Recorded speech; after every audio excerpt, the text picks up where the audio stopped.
नमस्कार, सुरेखास किचनमध्ये तुमचं मनापासून स्वागत आहे। आज आपण कुरकुरीत खमंग कोथिंबीर वडी कशी करायची ते बघणार आहोत। ही कोथिंबीर वडी करायला खूप सोपी आहे। तुम्ही जेवणासोबत तोंडी लावण्याकरिता अशी ही कोथिंबीर वडी करू शकता। तर बघू शकता किती मस्त अशी कुरकुरीत झालेली आहे। माझ्या चॅनलवर तुम्ही नवीन असाल तर माझ्या चॅनलला लाईक, शेअर, सबस्क्राईब करायला विसरू नका। तर अशी ही कुरकुरीत खमंग वडी आज आपल्याला कशी करायची ते बघायचं आहे। तर चला रेसिपीला सुरुवात करूयात। इथं मी एक जुडी कोथिंबीर घेतलेली आहे आणि ती मस्त धुवून घ्यायची आणि एका कपड्यामध्ये गुंडाळून ठेवायची, म्हणजे त्याला पाणी राहत नाही, अगदी कोरडी होते। तर तुम्ही इथे बघू शकता मस्त आपली ही कोथिंबीर कोरडी झालेली आहे। तर मस्त अशी बारीक चिरून घ्यायची आहे। तर अशा पद्धतीने इथे बघू शकता मुठीने मस्त असं दाबून घ्यायचं आणि बारीक चिरून घ्यायची आहे। तर बघू शकता मस्त अशी बारीक चिरल्या गेलेली आहे। यामध्ये मी काही काड्या पण घेतलेल्या आहे, नुसती पानच घ्यायची नाही, तर काड्यामध्ये पण छान वास असतो, तर नुसत्या पानामध्ये जास्त वास राहत नाही। तर अशा पद्धतीने मस्त आपली ही कोथिंबीर चिरून झालेली आहे। तर बघू शकता मस्त अशी बारीक चिरलेली आहे। एका ताटामध्ये आपण ही कोथिंबीर काढून घेऊया। यामध्ये आपल्याला चवीपुरतं मीठ टाकायचं आहे। छोटा चमचा हळद टाकायची आहे। छोट्या चमचानेच 1 चमचा तिखट घालायचं आहे। यामध्ये आपण हिरव्या मिरच्या वापरणार आहोत, त्यामुळे थोडं तिखट कमी टाकायचं। 1 चमचा साखर टाकलेली आहे आणि अर्धा लिंबू पिळायचं आहे। गोड आंबट अशी ही कोथिंबीर वडी खूप छान लागते खायला। तर हे मस्त असं चोळून घ्यायचं आहे, याला पाणी सुटतं।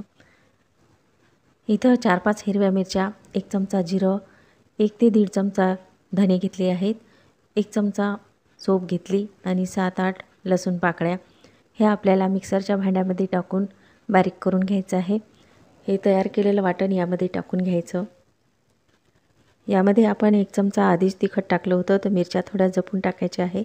इथं 2 चम्मच तीळ घेतलेले आहेत, तर त्यामधले थोडे तीळ आपल्याला बाजूला ठेवायचे। 1 चमचा ओवा घेतलेला आहे, तो छान असा हातावर चोळून यामध्ये टाकायचा। 1 वाटी बेसन घेतलेला आहे। अर्धी वाटीला कमी रवा घेतलेला आहे, म्हणजे 3 चम्मच यामध्ये रवा घ्यायचा। रव्यामुळे आपल्या वड्या मस्त कुरकुरीत होतात। तुम्ही यामध्ये तांदळाचं पीठ टाकलं तरी पण चालू शकतं। तांदळाचं पीठ नसेल तर तुम्ही रवा घेऊ शकता। तर हे मस्त असं चोळून घ्यायचं आहे। सुरुवातीला यामध्ये लागेल तसं पाणी टाकायचं आहे। कोथिंबीरीला पाणी सुटतं, त्यामुळं थोडं यामध्येच आपल्याला हे सर्व मिक्स करून घ्यायचं। नंतर थोडं लागेल तसं पाणी टाकायचं। इथे मी अगदी थोडं पाणी टाकलेलं आहे। तर बघू शकता मस्त असं हे ओलसर झालेलं आहे आणि हा गोळा व्यवस्थित असा तयार झालेला आहे। थोडं यामध्ये तेल टाकून घ्यायचं, म्हणजे इथं मी 1 चमचा तेल टाकलेलं आहे आणि त्या तेलामध्ये आणखीन थोडा गोळा मळून घ्यायचा। तर आपला हा गोळा तयार झालेला आहे।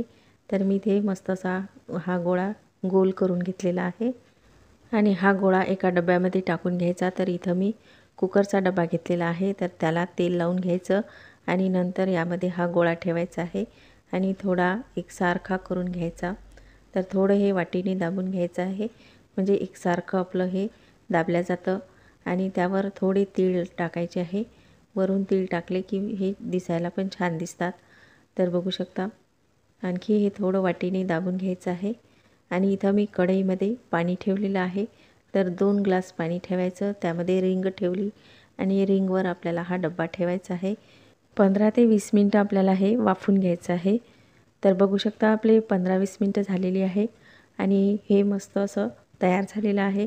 तर वाफून झालेलं आहे, काढून घेऊया आणि थंडगार करून घ्यायचं आहे, म्हणजे याच्या मस्त वड्या पडतात। तर याच्या कडा आपल्याला मोकळ्या करून घ्यायच्या आणि नंतर याला मस्त अशा वड्या पाडून घ्यायच्या आहेत। तर आपण याच्या मस्त वड्या पाडून घेऊया। हे चांगलं थंड झालं की याच्या मस्त वड्या पडतात। गरम गरम तुम्ही जर वड्या पाडायला लागल्या तर त्याच्या वड्या चांगल्या पडत नाहीत, त्या तुटतात। तर अशा पद्धतीने आपण ह्या वड्या पाडून घेतलेल्या आहेत।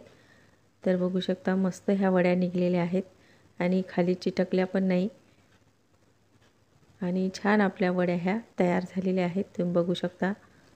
तर आतून पण याला मस्त जाळी आलेली आहे आणि व्यवस्थित अशा ह्या शिजल्या पण आहेत। तर आता ह्या तुम्ही तशाही खाऊ शकता किंवा तळून पण खाऊ शकता। तर आपण इथे ह्या वड्या तळून घेऊया। त्यासाठी गॅसवर तेल गरम करायला ठेवलेलं आहे। सुरुवातीला तेल गरम करून घ्यायचं, नंतर यामध्ये ह्या वड्या सोडायच्या। कमी तेलामध्ये तुम्ही जर वड्या तळल्या तर त्या वड्या तुटू शकतात किंवा यामध्ये विरू पण शकतात। त्यामुळं थोडं तेल गरम करून घ्यायचं आणि नंतर गॅस थोडा कमी करायचा आहे। म्हणजे मध्यम गॅसवर आपल्याला ह्या वड्या तळून घ्यायच्या, म्हणजे आतून पण छान तळल्या जातील। तर अशा पद्धतीने मस्त दोन्ही बाजूने आपण अशा ह्या वड्या लालसर रंगावर तळून घेतलेल्या आहेत। तर बघू शकता मस्त आपल्या ह्या वड्या तळून झालेल्या आहेत, आतमध्ये पण मस्त तळल्या गेलेल्या आहेत। तर अशा पद्धतीने सर्व वड्या आपल्याला तळून घ्यायच्या आहेत। वड्या बनवण्याची ही सर्वात सोपी पद्धत आहे। तुम्ही अशा कोथिंबीर वड्या करून बघा, खूप मस्त होतात आणि कुरकुरीत आपल्या ह्या वड्या तयार झालेल्या आहेत। तुम्ही ह्या वड्या नाश्त्याला करू शकता किंवा जेवणासोबत तोंडी लावण्याकरिता पण करू शकता। तर अगदी उत्तम अशा हा पर्याय आहे। तर बघू शकता मस्त अशा कुरकुरीत वड्या झालेल्या आहेत। तर अशाच वड्या तुम्ही पण नक्की ट्राय करून बघा आणि असेच नवनवीन व्हिडिओ पाहण्याकरिता माझ्या चॅनलला सबस्क्राईब करा।